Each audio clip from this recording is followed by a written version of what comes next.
பேசுவோம். நம்ம என்னவே பேசுவோம் சேனலுக்கு சப்ஸ்கிரைப் பண்ணி பெல் பட்டனை அழுத்தி ஆதரவுகளை கொடுத்துக்கிட்டே இருங்க.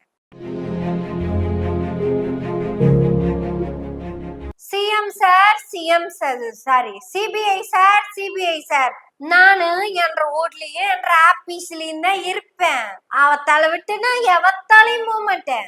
அரெஸ்ட் பண்ற மாதிரி இருந்தா என்னைய அரெஸ்ட் பண்ணுங்க.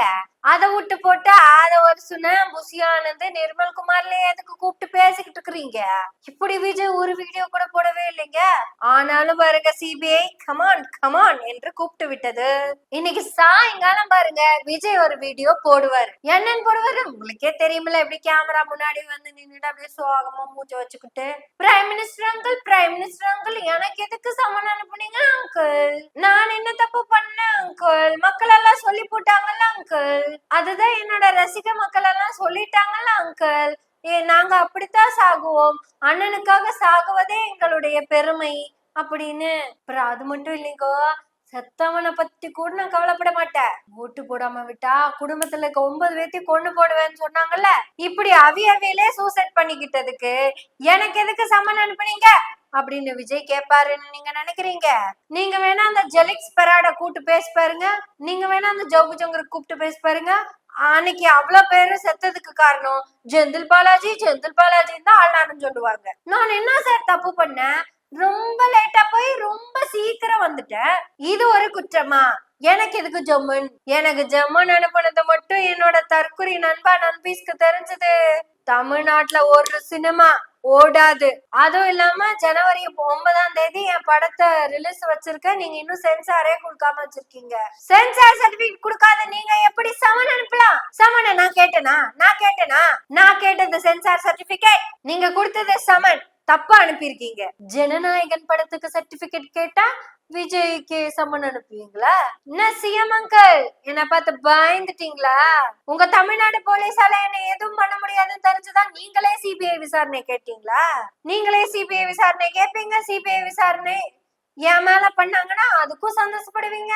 இந்த வழக்க தமிழ்நாடு போலீஸ் நடத்திருந்தா நீதி வென்றிருக்கும் சார். நான் தான் சார் அப்படி இப்படின்னு கொஞ்சம் அவசரப்பட்டு பேசி போட்ட மன்னிச்சிருங்க சார்.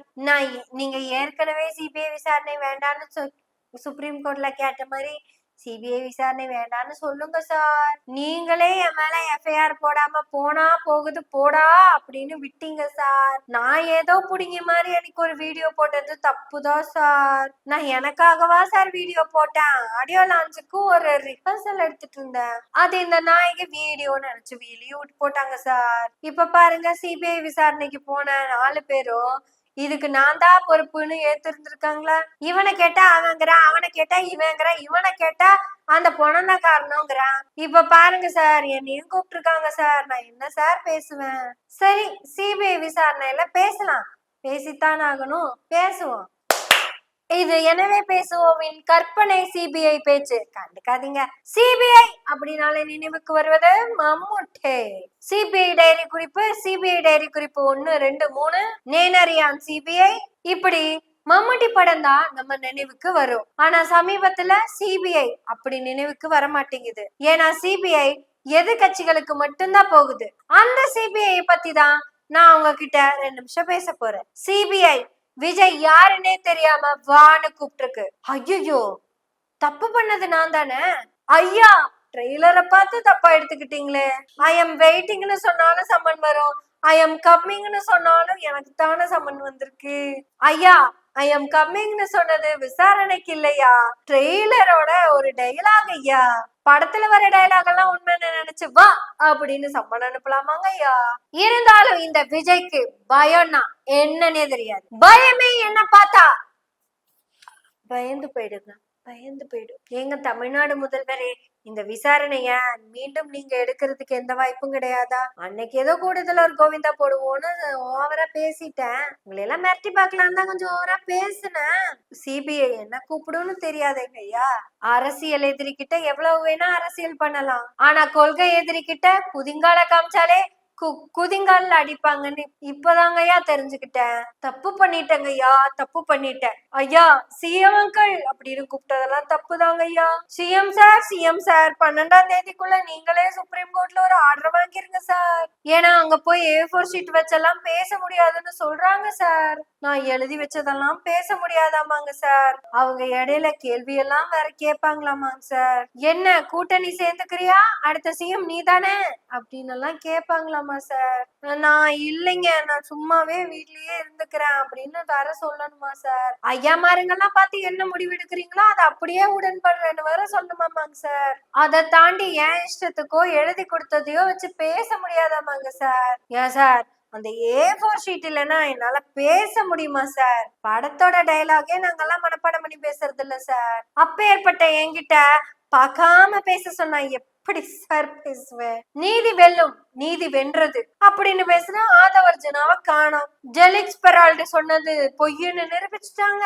செந்தில் பாலாஜி தான் காரணம், செந்தில் பாலாஜி தான் காரணம்னு அன்னைக்கு கூப்பாடு போட்டவங்க எல்லாம் ஒரு வார்த்தை செந்தில் பாலாஜிய பத்தி பேசலையாமா சார். நீங்க 6 மணிக்கு வாங்கன்னு நான் கேட்டுக்கிட்டே வெயிட் பண்ணிட்டு இருந்தேன் சார். என் பேர் ஆதவர்ஜுனா சார். இந்த புசி ஆனந்த் தான் சார் வராண்டா கிட்டே நின்று வெயிட் பண்ணிட்டு இருந்தாரு. புசி ஆனந்த் கிட்ட கேட்டா, நான் இன்னைக்குங்க தலைவரை கூட்டின்னு வந்திருக்கிறேன், அவரு வந்தா இட்டுன்னு போவனுங்க, வந்தாதான் என் வேலைங்க, வர்றதெல்லாம் அவர் தான் பாத்துக்குவாரு. இப்படி மாத்தி மாத்தி மாத்தி அவங்க சொன்ன கன்ஃபியூஷன்னால சம்மனை டைரக்டா விஜய்க்கே அனுப்பிட்டாங்க. சர்டிபிகேட் கேட்ட விஜய்க்கு சம்மனை தான் அனுப்பியிருக்காங்க. இப்ப அந்த சம்மனை தூக்கிட்டு விஜய் 12ஆம் தேதி டெல்லி போகணும். டெல்லி போறப்ப சென்னை ஏர்போர்ட் என்ன நிலைமைக்கு ஆளாக போதோ கவலைக்கடம். டெல்லியில போய் இறங்கினதுக்கு அப்புறம் அந்த ஏர்போர்ட் என்ன ஆக போதோ அது ரொம்ப சோகம். சிபிஐ ஆபீஸ் என்ன பாடுபட போகுதோ தெரியல. ஒருவேளை விஜய் சீமான் மாதிரி இப்படி ஒரு ஆடியோ அனுப்புறதுக்கு கூட வாய்ப்பு இருக்கு. அன்பு தம்பிகளே, என் நெஞ்சில் கூடி இருக்கும் நண்பா நண்பி, சிபிஐ அனுப்பிய அழைப்பானையை ஏற்று உங்கள் தளபதி டெல்லி செல்ல இருப்பதால் சென்னை ஏர்போர்ட்டை ஸ்தம்பிக்க செய்ததோடு டெல்லி ஏர்போர்ட்டையும் அவ்வண்ணமே செய்யுங்கள். அதையும் மீறி நான் சிபிஐ ஆபீஸுக்கு செல்ல நேர்ந்தால் சிபிஐ ஆபீஸையும் அவ்வண்ணமே செய்யுங்கள். இப்படிக்கு அவ்வண்ணமே கூறும் உங்கள் அன்பு புரட்சி தளபதி.